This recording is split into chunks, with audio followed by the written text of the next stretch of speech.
Hi, this is Peter Solomon Gross from Bayville, New York, and this is Lesson 5 for Introduction to Audio Production at Coursera.org, comparison of algorithmic and convolution reverb. This is a pop rock anthem of mine, so let's listen.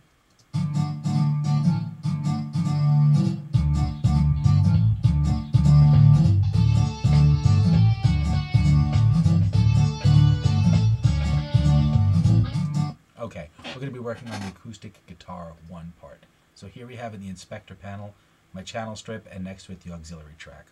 I've got Goldverb instantiated, so let's open it up and take a look. First thing, it's divided into 2 sections, the early reflections and the reverb.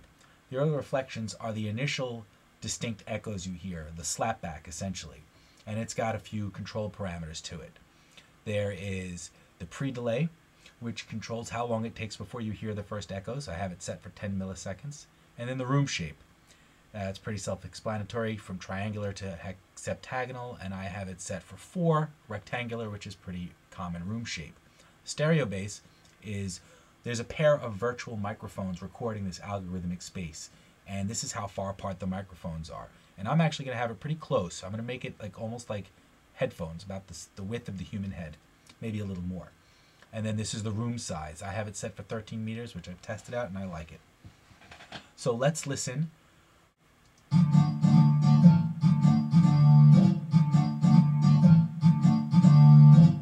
And without.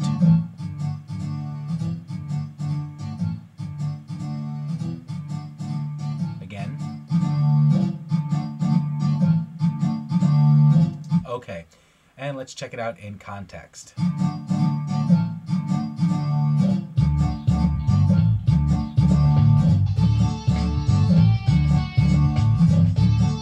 Okay, it's getting better, but it's still too much in front. And now we have the bottom section, the reverb tails. The initial delay represents how long it takes for the reverb tails to kick in. It's kind of like the pre-delay. And then the spread represents the stereo width of the tail.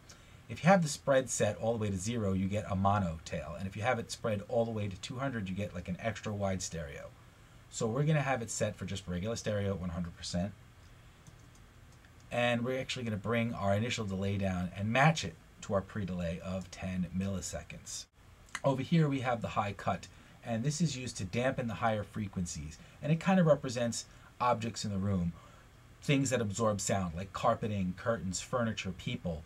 So the higher cut we have, the more stuff, or softer stuff so to speak, is in the room. The more of the high frequencies we let through, the harder the surfaces are.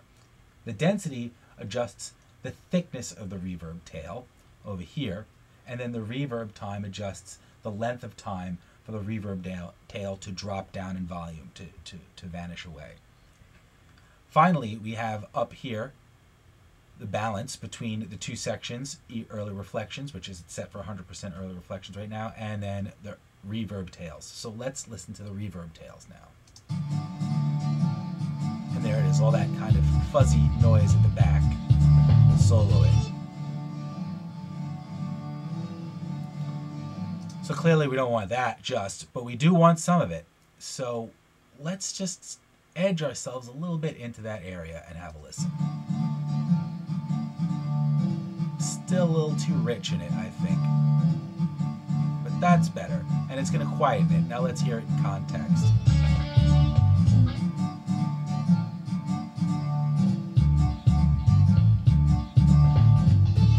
That's really nice. It's working for me. And without. You can really hear the difference, and you can really hear the acoustic guitar stuffing the bass down and out of the way, and the drums too.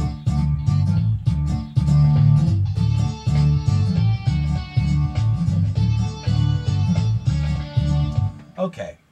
It's almost impossible to really do this in 5 minutes, so we're going to go into the Space Designer now. So let's close the Goldverb, bypass it by option clicking in the channel strip and activating our Space Designer. So it starts preloaded with a synthesized impulse response. That's the bottom half of this dial. And it's a 2-second long sample. Let's take a look at this image quickly and we'll look at the various sections. To the left in turquoise we have the impulse response parameters where we can control sample rate as well as the stereo width. Below that is the filter for noise, and that has 6 decibels, 12 band pass and high pass settings as well as resonance adjustments. To the right of this is the parameter section. So whatever we're doing, we're going to be able, we can manually change it in here, or as we graphically edit our impulse response in the main display above in red, the changes will be reflected below. To the right, from top to bottom, is the master, and that represents the output of the dry and wet signal, the reverb, as well as pre-delay, stereo spread. There's also impulse response, start, and crossover controls. Okay, so first we'll work with the synthesized impulse response. And this is what it sounds like. Now we're going to want to boost our dry signal almost all the way up, if not all the way up, so it mixes in with this response. And it's actually, that sounds really nice. It's a great plugin. It really works well. Now let's listen to it in context.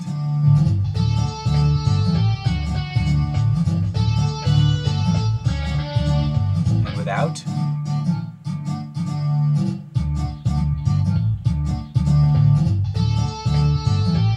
And with. Takes a second for it to kick in because it's loading an actual audio file each time.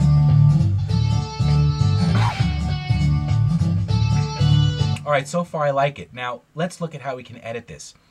First things first, we have the attack, the initial level, which we can change up and down. You don't really see it unless we slide the shelf over. So let's slide the shelf to the right, and there's our attack, which we can change in a variety of ways. And if we grab the inner nodes, we can change the curvature of it.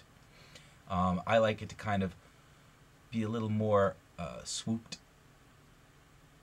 like that, and there we go. And then to the right here we can control the decay time, the end level, and I do want it to end a little sooner, and I kind of like this sweep to it, the swoop to it. I don't want it to not nub out so much. So this is now the shape, and if you wait a moment you can see behind it our waveform changed to reflect the changes we've just made, and below in the parameter section changes were happening as we move these around. I'm not going to use the filter. I'm going to actually turn it off, but if it was on you can see you have the same kind of control with the filter here. I'm already providing a gate for my noise, so I don't need to worry about the filter. I'm turning it off. And then last is the density envelope here in blue, and I'm going to leave this alone because I'm not too worried about the stereo width of the image, at least just yet.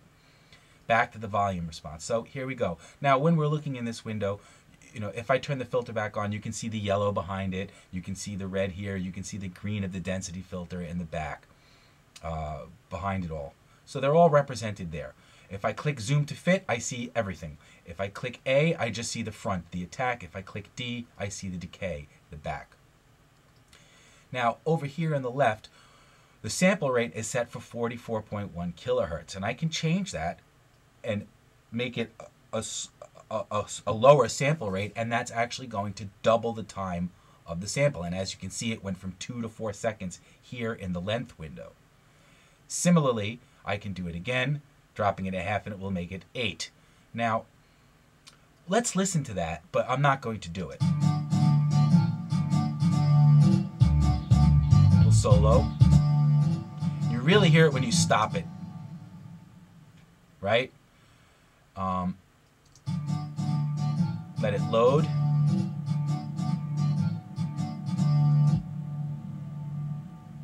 So you can hear it's a grainier, more lo-fi sound, and of course it's much longer. If you click the preserve length button, you'll maintain the 2-second length of the impulse response, but you will still have the lower bit rate present, and it really makes for odd sounds, I think. This is really for more special effects and not realism, as you can hear. Excuse me. So we'll leave the preserve length off. And the stereo width, we're going to leave it, we're going to bring it down so it's kind of mimicking like I had my headphone setting before. Almost a mono kind of a sound, but really just close to your ears. Turning my filter off again.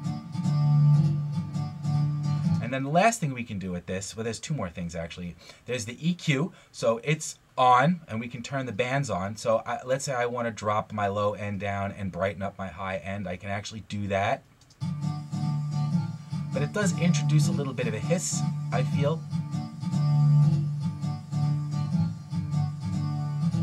So we're not going to use it. So we click reset, flatten it out, and we can go back.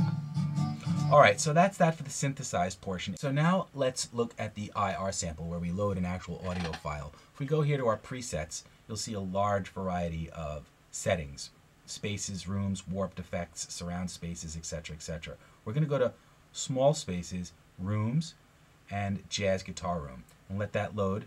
And you'll see it's a pretty short sample, 0.344 seconds. And let's have a listen to it. This is just the reverb tail. As you can see here, my dry signal is off at 0. Let's start adding some dry.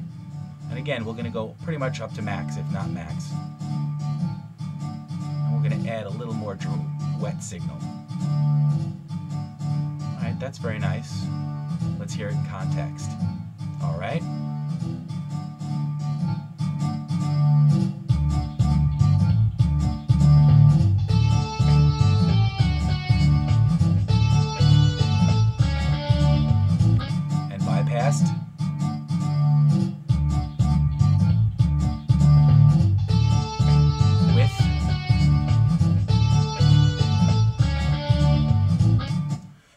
Alright, so as you can imagine, the controls for editing the IR sample delay are identical to those for the synthesized. So I've set it up the way I want it. Let's have a listen.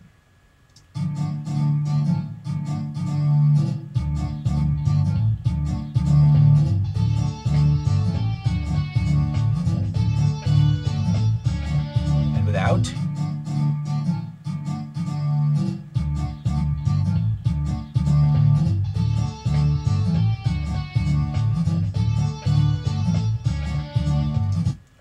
I actually think I could use a little bit more wet signal in there.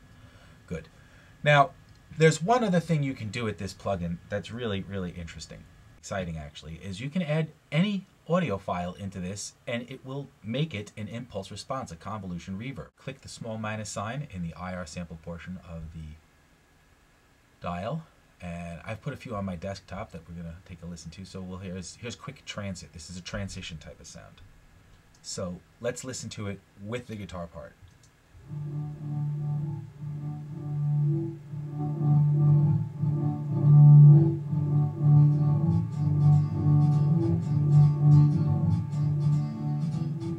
So you can really hear how cool that is, that you could put anything. You could put a vocal file in there, piano part, anything, and it'll incorporate that into the reverb instead.